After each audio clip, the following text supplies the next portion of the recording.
Muito bem, senhores, vamos dar continuidade à nossa disciplina. Deixa eu só ver aqui se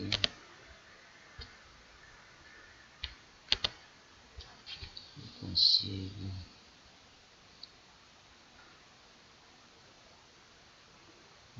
colocar o meu rosto aí, vocês poderem enxergar. Bom, vamos lá.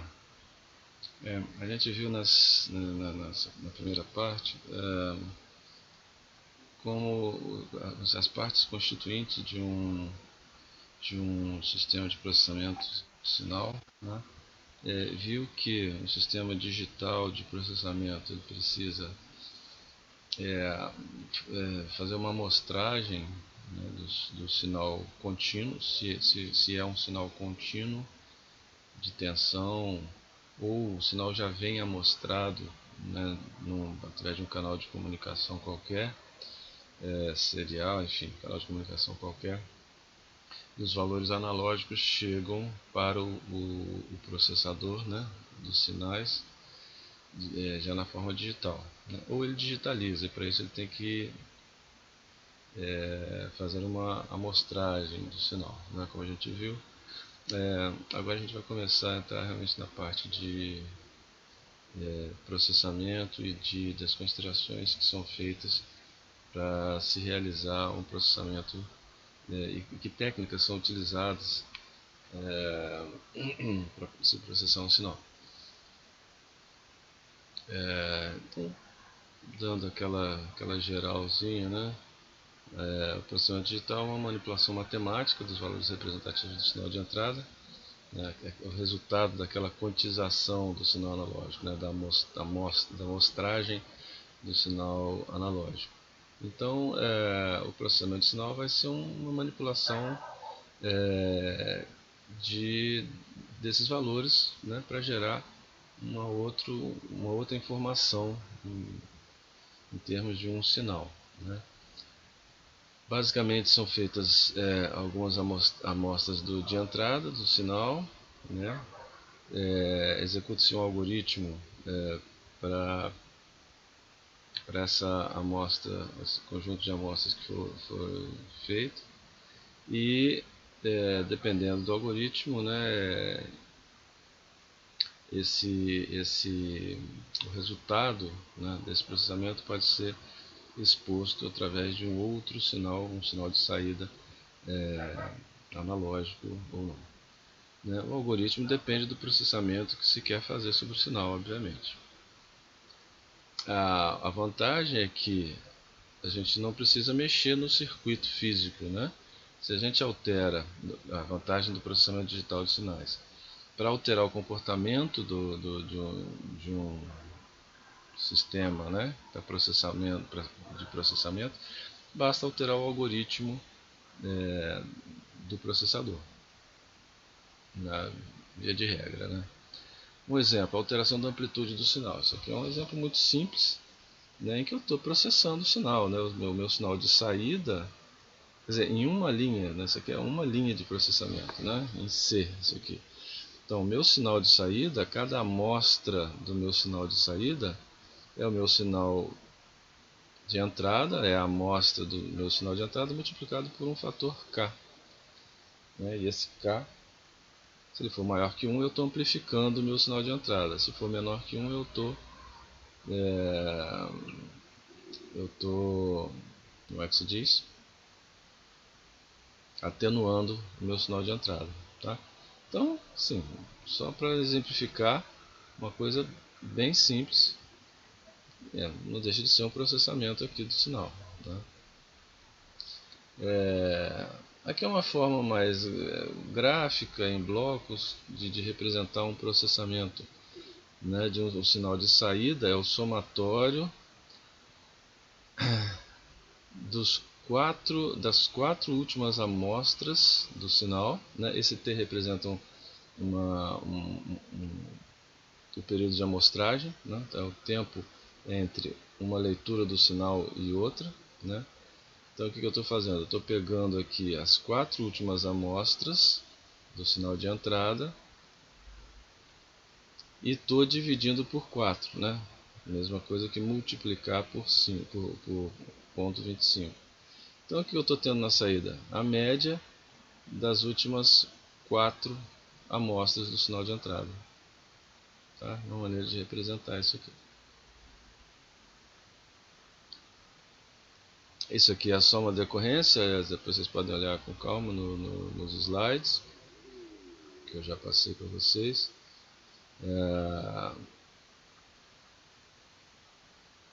Não vou descrever isso aqui, né? Cada slide desse indica, no tempo zero, o que eu tenho na saída? Eu tenho essa amostra, né? Primeira amostra, as outras estão zeradas, né? E eu faço essa conta aqui, que é a conta, esse somatório dividido por 4. Né? E aí eu vou andando com isso no tempo, e eu obtenho a partir da quarta amostra, eu tenho o valor efetivo da média das últimas 4 amostras.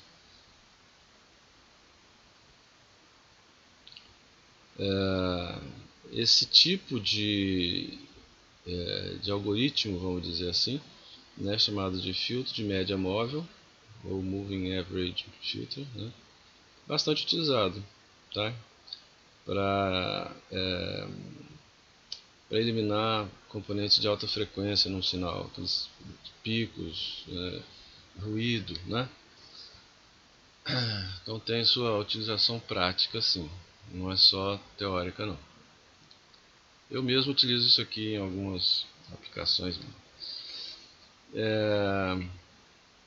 Repara que esse aqui é o sinal de entrada, né? E esse aqui é o sinal de saída, ó, mais suave. Esse aqui tem quinas, né? Ó, tem um pico aqui. O sinal de saída ele é mais amortecido. Tá?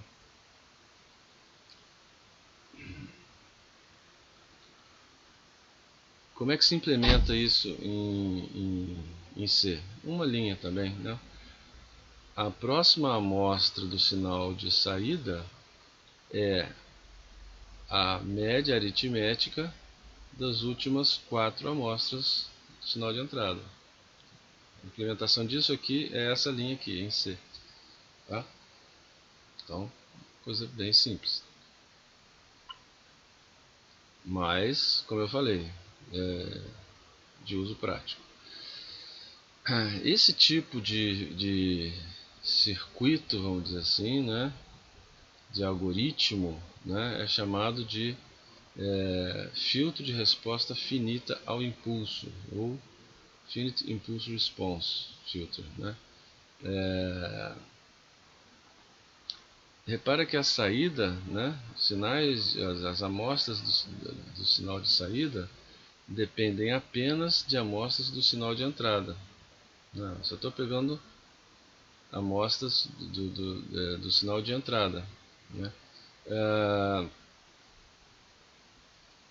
Com isso, né, a sua saída acaba levando alguns períodos de amostragem para ter um valor efetivo. Mas dentro de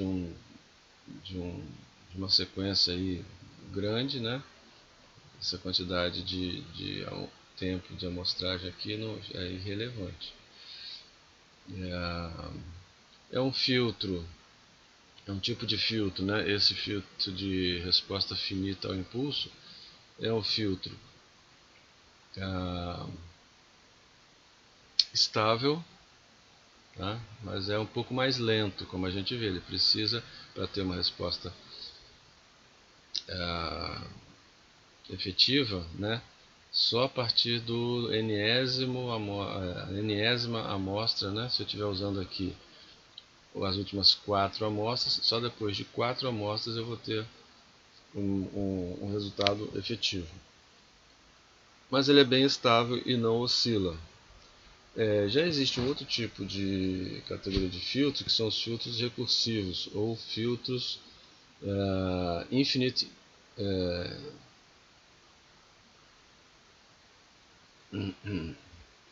Infinite Impulse Response, né? Resposta infinita ao impulso. Por quê? Porque se a gente reparar, o sinal de saída depende também do próprio sinal de saída, né?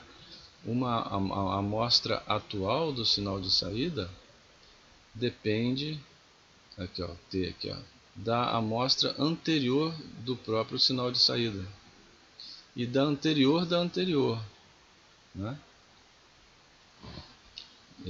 Então, o que acontece? Esse sinal, vamos voltar um pouquinho aqui no sinal, no filtro de resposta finita. Por que resposta finita ao impulso? Se eu der um impulso na entrada, ele vai reagir, né, vai gerar uma resposta, mas se esse meu sinal de entrada tender a zero, ele também vai tender a zero, né? Se eu tenho uma... Por quê? Porque eu só dependo dos sinais, a minha resposta, meu sinal de resposta, estou falando aqui no Finite Impulse Response, né? Meu sinal de resposta, de saída, só depende do sinal de entrada. Se meu sinal de entrada deixar de existir, né, o sinal de saída só vai existir enquanto tiver essas últimas 4 amostras aqui. Nesse caso aqui, do Infinite Impulse Response, da resposta infinita ao impulso, se eu der um sinal aqui de entrada, né, estimular ele com um sinal de entrada, ele vai gerar uma amostra de saída, e a própria amostra de saída, né, vai estimular a produzir a próxima amostra do sinal de saída. Então, você vê que mesmo depois do sinal de entrada deixar de existir, né, eu continuo com sinais, com o sinal de saída. Por quê? Porque ele não está sendo mais alimentado pelo sinal de entrada, mas está sendo alimentado pelo próprio sinal, pelo próprio sinal de saída, né? As amostras anteriores do próprio sinal de saída, né? Então por isso que ele é dito, onde é que está? Aqui, ó. Infinite Impulse Response Filter. Repara, meu sinal de entrada aqui, esse azul mais claro, ele deixou de existir a partir da 8ª amostra, mas o meu sinal de saída continua sendo gerado, né? E repara também que o sinal o filtro de resposta infinita ao impulso, ele é mais rápido, né? Você vê que ele acompanha bem o sinal de entrada, e por ser um filtro que tem uma realimentação, ele tem que ser muito bem projetado, porque senão o que acontece? Ele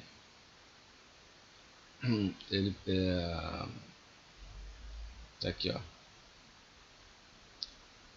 Toda solução recursiva tem o risco de se tornar instável em função da realimentação imposta. Carece, portanto, de um projeto cuidadoso. Ele pode oscilar, né? A realimentação, né? Como é que a gente gera um oscilador? Realimentando um sinal, né? E como ele é um filtro recursivo, né? Ou seja, ele tem uma realimentação, né? Se esses parâmetros aqui, ó, de amplificação aqui e tal, não forem calculados corretamente, ele pode oscilar, e aí o teu filtro vai para as cucuias, né?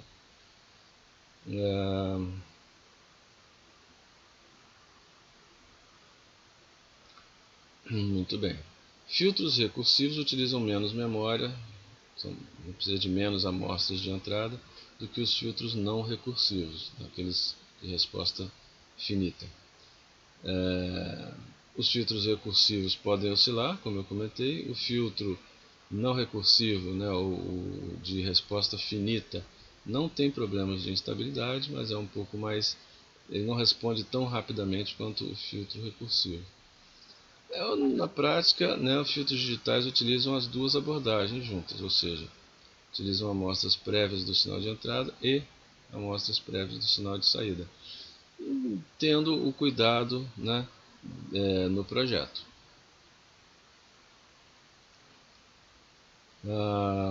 Muito bem. A gente vai entrar agora numa terminologia, uma simbologia utilizada, inclusive pela referência, texto de referência, né, que eu estou usando.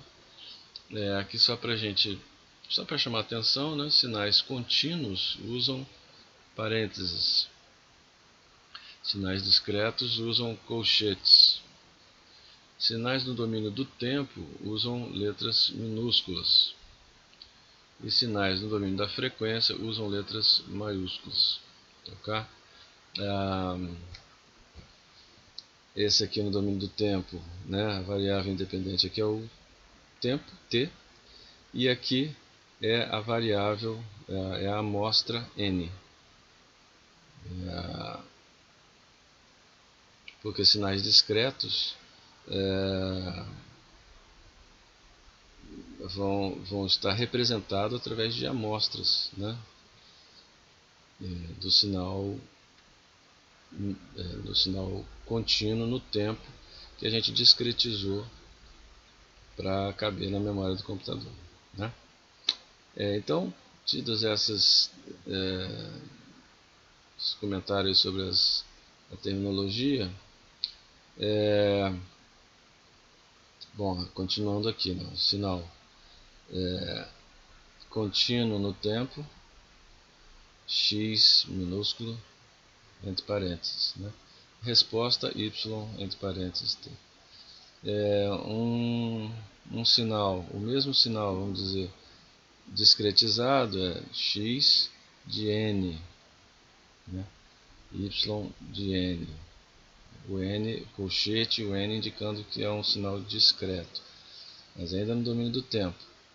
Tá?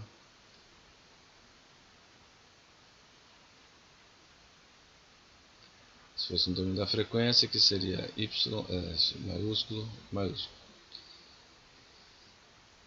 Vamos lá, sistemas lineares, né? As nossas considerações sobre os algoritmos de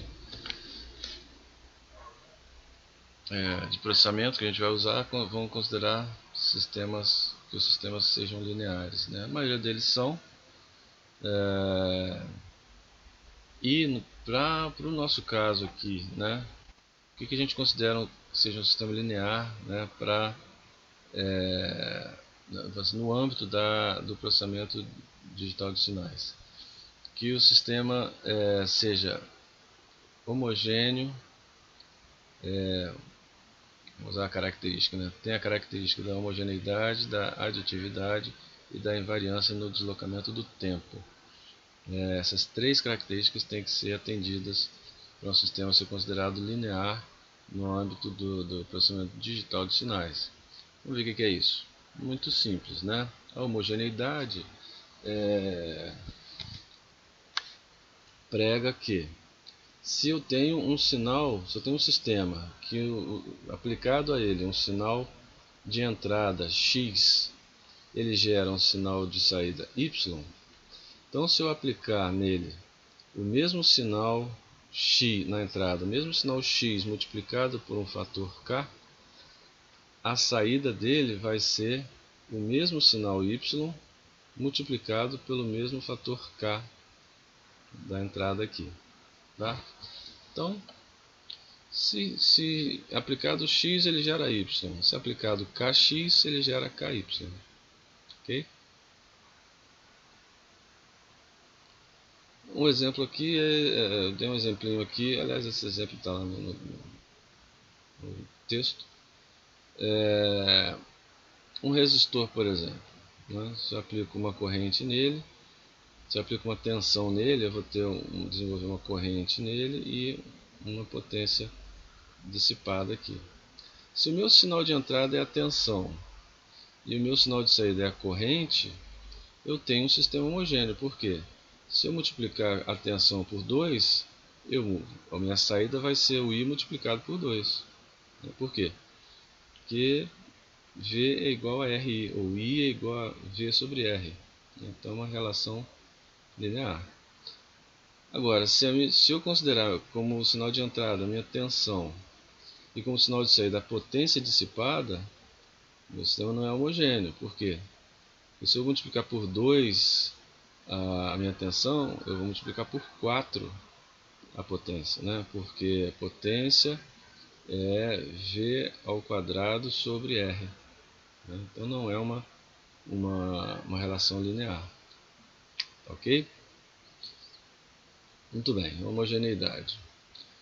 Segunda característica, a aditividade, que diz o quê? Se aplicado um sinal x1, o meu sistema gera uma resposta y1. E aplicado um sinal de entrada x2, ele gera um sinal de saída y2. Então, se eu aplicar no mesmo sistema a soma dos dois sinais, né, x1 mais x2, a saída vai, se o sistema for linear, a saída do sistema vai ser a soma das respostas isoladas y1 e y2. Ok? Simples também. E a invariância no tempo? Invariância no tempo a gente considera que o sinal aqui está discretizado, né? São amostras, cada quadradinho desse é uma amostra. Então imagina que a variância, né, no tempo, pega esse sinal aqui e desloca ele para a direita, vai ser exatamente esse aqui, né? Então esse sinal aqui é esse sinal deslocado de uma quantidade S de amostras, né? Que tem a ver com a taxa de amostragem, então tem a ver com o tempo, né, de deslocado aqui.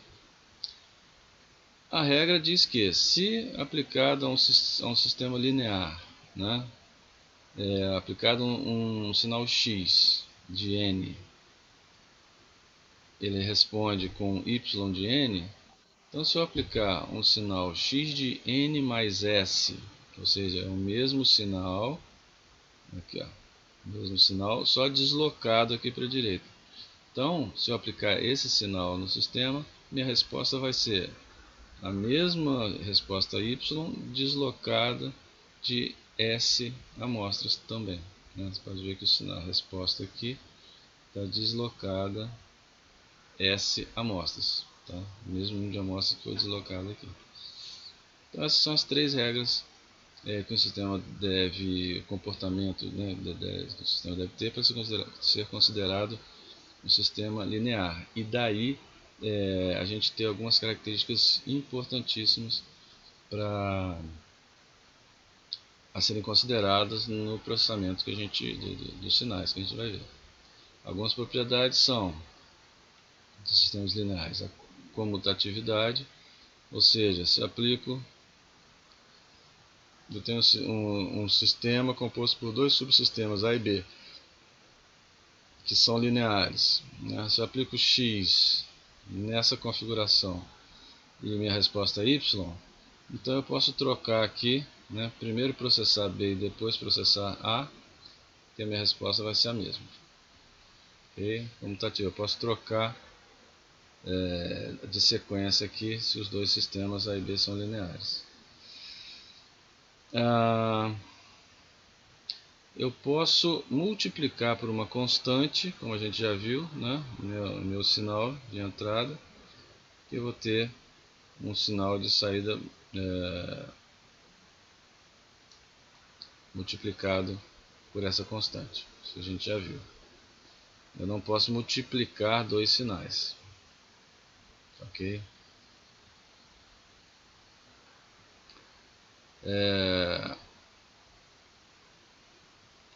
Essas duas palavrinhas aqui são palavras-chave, tá?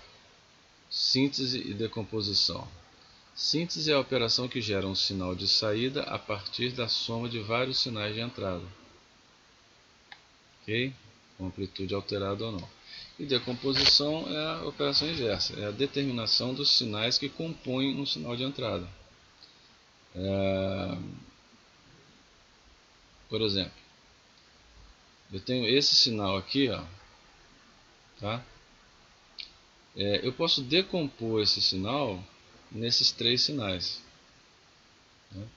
Se eu aplicar um filtro, né, ou alguns filtros, três filtros, né, eu posso retirar a componente senoidal desse filtro, posso retirar essa componente trapézio aqui, e mais essa componente aqui. Né?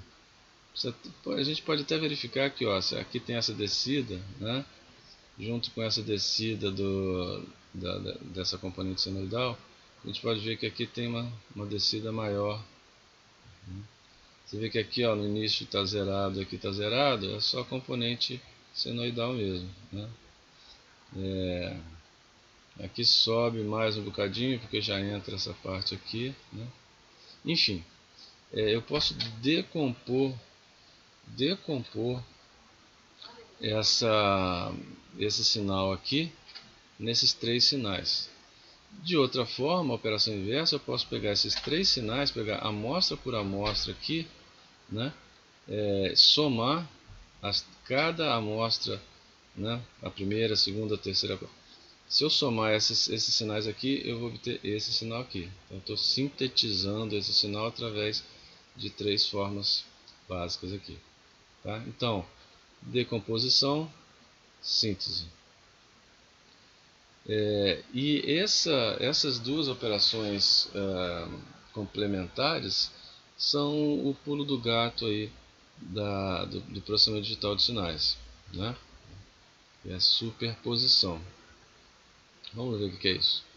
Através dos requisitos e propriedades dos sistemas lineares, podemos processar um sinal complexo através de suas componentes mais simples, a decomposição, gerando um sinal de saída através da soma das respostas do sistema a cada componente do sinal de entrada.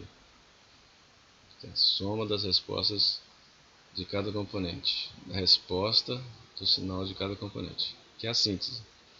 Um exemplo simples, né? Como é que você multiplica de cabeça 2.341 vezes 4? Como é que você faz? Multiplique 2.341 por 4. Isso dá 10 segundos.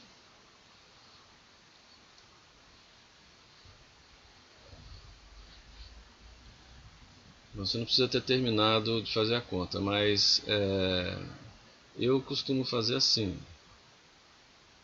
Eu pego 2.341 e divido em 4 fatores, que são mais fáceis de multiplicar por 4. Né?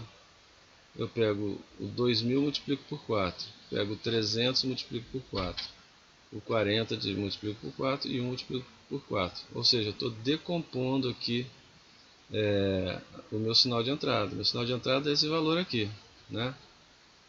O vezes 4 é o meu processamento. Tá ok? Só um minuto.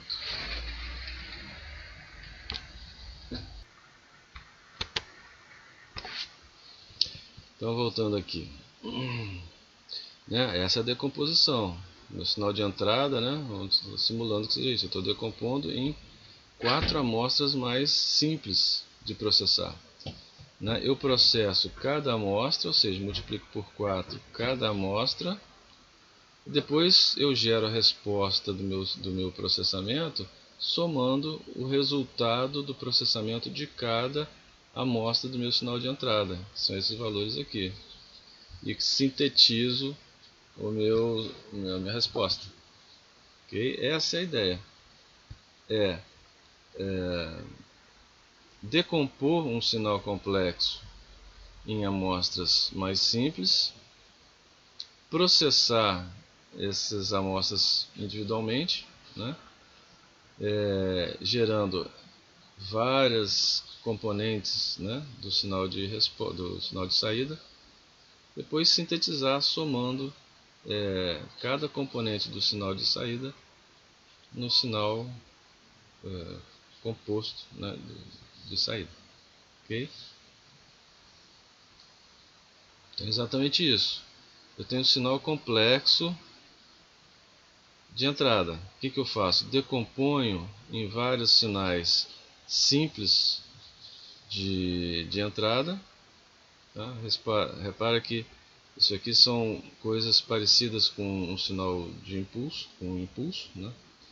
Processo cada componente do sinal de entrada pelo meu sistema, gero tantas componentes de saída quanto as componentes de entrada e depois sintetizo, somando isso aqui, gerando o meu sinal de saída.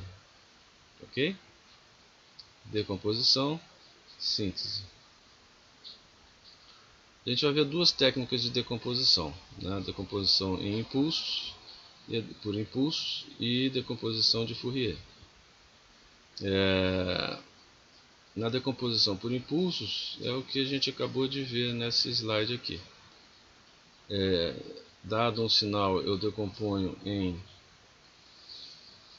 dado um sinal de n amostras, eu decomponho esse sinal em n sinais, n componentes, né, de n amostras, e processo e depois somo as componentes de saída. Tá? A gente utiliza a operação de convolução para isso. E na decomposição de Fourier a gente vai pegar isso, enfim, acho que isso, a teoria já foi dada, passada para vocês, eu acho, em outras matérias, né?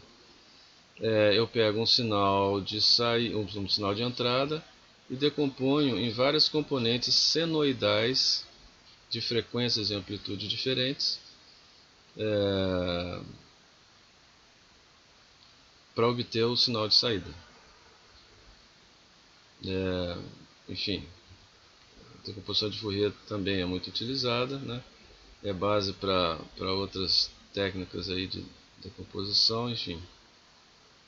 E para finalizar esse vídeo, né, e se o sistema não for linear? Como a gente faz? Tem algumas técnicas ainda para isso. Né? Se a gente encontrar algum sistema linear, a gente pode simplesmente ignorar a não linearidade dele, se ela não for uma não linearidade expressiva, que vai gerar um erro muito grande. A gente pode, outro recurso é manter o sinal pequeno, né? Um sinal pequeno, a não linearidade pode não ser expressiva, né? A gente cai no primeiro caso aqui, né? Então, sistemas não lineares podem ter regiões razoavelmente lineares, né? O transistor é um exemplo. Realmente, o transistor ele tem uma rampa linear e depois um trecho não linear. Então a gente pode usar o trecho linear, e é o que os amplificadores fazem isso, né? A tal da polarização do transistor em um amplificador de sinal de áudio trabalha no trecho linear do transistor. Então manter o sinal pequeno é outro recurso. A outra é aplicar uma transformação de linearização, né? Por exemplo, né? Se o sinal de A é resultado de B vezes C, isso não é uma operação linear, eu posso multiplicar, ao invés de multiplicar o sinal B e C, eu posso somar, e aí somar um sinal eu posso.